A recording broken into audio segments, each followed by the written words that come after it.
This is where the problem is. I believe our budget is both technocratic and political at the same time. Just like we used to say we have a mixed economy. So we have a mixed budget system, a framework which is neither here nor there. And obviously and clearly, this is not the best, global best. When you look at the way budgets are done all over the world, this is not what you find. Budget is supposed to be a simple process that usually comes after certain assumptions are agreed.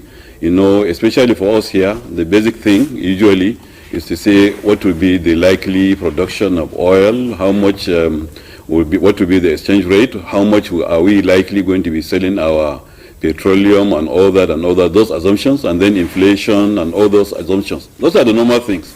But I believe, we are in a state of siege. We are actually as nationals of this country actually in a state of siege. Have been sieged by these technocrats and as well as the politicians somewhat. Because what is happening is that ideally what we should have is to look at the national interest. What are those goals for which we want to achieve? We have been saying many of them, quite a number of them. Self-sufficiency, for example, in food production, local production of manufactured products. Is that what we are actually tailoring our budgets towards? No. So, like has been said, the lexicon came into being, from 2016, of budget padding. And I actually tried to look at literature all over the world. There is nowhere else where anything called budget padding exists. In fact, in many countries, the same processes of budgeting is normally on paper what we do, but they don't give it that much attention because, the technocrats are actually the ones doing the budget. And when they are doing the budget, they take into cognizance all the needs and then the overall objectives of the nation. But here is a different case altogether. I had the first speaker when he said that we should distinguish between constituency projects and budget padding. I will not want to do that because to me is one and the same, and in fact is one that led to the other. Now I've also followed the various discussions and the controversies that have happened, and I've even listened to the statement by presidency that arithmetically, as far as they are concerned, they know what they took to the National Assembly, and arithmetically also what they received. We have discussed this. I was part of the discussion after the budget was assented, in fact the day the budget was assented to, and we saw the difference. The difference was not up to 3 trillion, but what happens in padding is that you reduce some and you add some. And that's what happened basically, and in adding some, is all tailored towards constituency, quote and unquote, projects.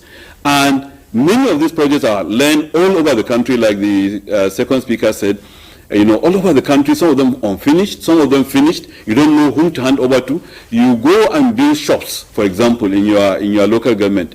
Who are you handing over those shops to? At the end, they become private property of the legislator, whether he is in government or after he left government. You are building a skill acquisition center. Who is taking over that? You are building clinics, for example, which are desirable. But then the local government there, which is supposed to send staff, to man or equip the place, is not taken into consideration. So they didn't know about this, so they didn't plan for it. They didn't have staff that will come and actually man or equipment that will be put in that hospital.